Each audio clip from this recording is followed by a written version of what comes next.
მოგესალმებით, დღეს ვატარებთ წლის ბოლო მთავრობის ხდომას.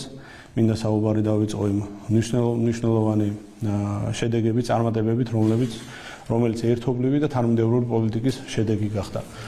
ჩვენი მთავრობის ხელისუფლების პოლიტიკა გახლავთ მკაფიო, ორიენტირებული მშვიდობაზე, სტაბილურობასა და განვითარებაზე. სტაბილურობამ, რომელმაც მოგცა რეალურად შესაძლებლობა, რომ ქვეყანაში და რეგიონში განვითარებულიყო ეკონომიკა და ქონოდა ეკონომიკური წინსვლა. მიმდინარე წელთან შედარებით მომავალი წლის ბიუჯეტი 10%-ით გაზრდილია, რაც მოგცემს შესაძლებლობას, რომ მეტი რესურსები მიუმართოთ ჩვენს მოქალაქეებზე, რეგიონის განვითარებასა და პრიორიტეტულ მიმართულებებზე. პრიორიტეტულ მიმართულებებზე მოკლე ანალიზს გავაკეთებთ ჯანდაცვის სამინისტროში. ჯანდაცვის მიმართულებით, რა თქმა უნდა, ჩვენი მთავარი ამოცანა გახლავთ ჯანდაცვის სერვისების ხელმისაწვდომობა ჩვენს მოქალაქეებზე. მიმდინარე წელს 100,000-ზე მეტმა მოქალაქემ ისარგებლა ჯანდაცვის სამედიცინო სერვისებით. მომავალ წელს ჯანდაცვის სამინისტროს ბიუჯეტი იზრდება, რაც გაზრდის ბუნებრივია პროგრამების რაოდენობას და ბენეფიციართა რიცხვს.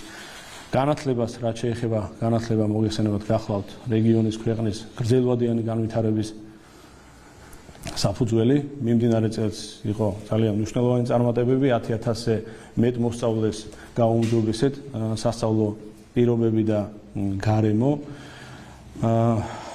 აშენდა რეაბილიტირდა სრულად 30 საჯარო სკოლა, აშენდა 2 ახალი საჯარო სკოლა.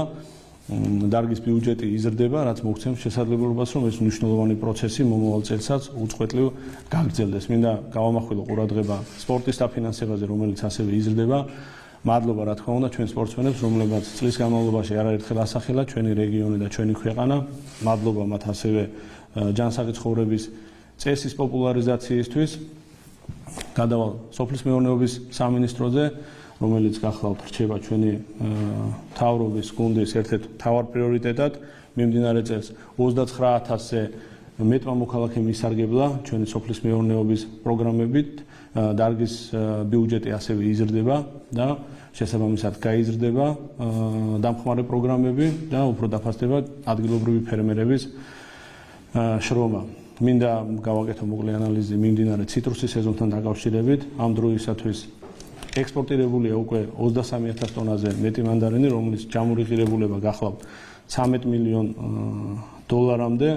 ასევე აღნიშნავ, რომ 12,000 ტონა არასტანდარტული მანდარინი ამ დროისთვის არის უკვე გადამუშავებული, რომელზეც 4 მილიონ ლარზე მეტი სუბსიდია არის უკვე გაცემული. ეს შედეგებიც ცხადყოფს, რომ ციტრუსის სეზონი რეგიონში მიმდინარეობს შეუფერხებლად.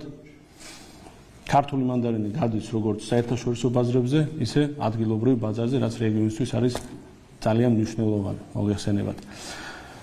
გადავალ ტურიზმზე.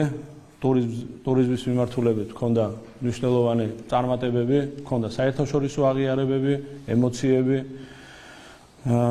გახშირებულია ტურისტული ნაკადები, ბოლო 9 თვის ანალიზით 4 მილიონზე მეტი ვიზიტი განხორციელდა რეგიონში და აუცილებლად გავაგრძელებთ ტურიზმის ხელშეწყობას, განვითარებას და რეგიონის პოპულარიზაციას. გვექნება მომავალ წელს ძალიან საინტერესო პროგრამები, რათა რეგიონი გახდეს 4 სეზონის მიზიდულობის და ეკონომიკური აქტივობის ცენტრი.